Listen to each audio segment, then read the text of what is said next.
Mamma parlava sempre me, dei miei concerti del mio film, io già me.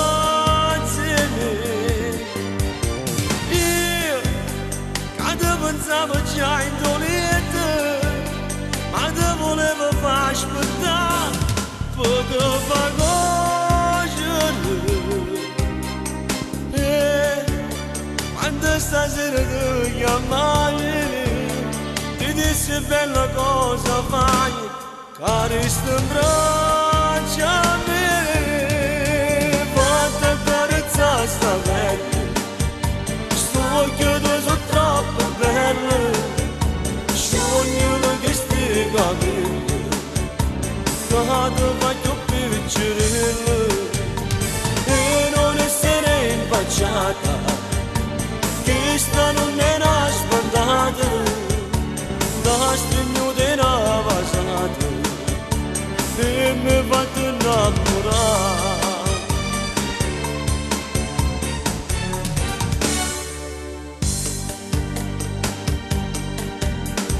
No, ti prego non ti rivesti, voglio stare ancora insieme a te, che fai tu scappi.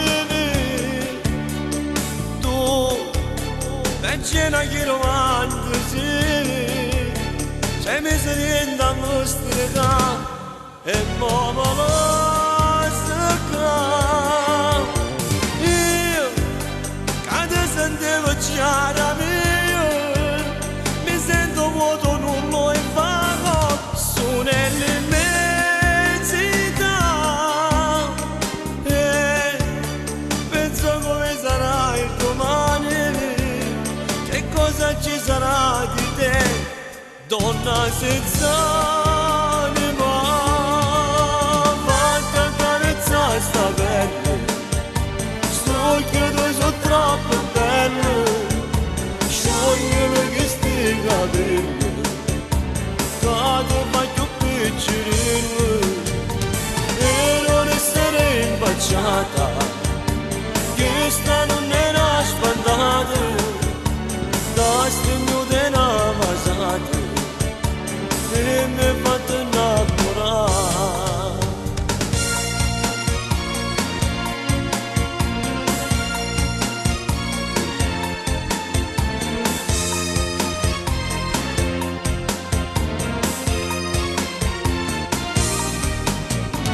Dai non essere impacciata,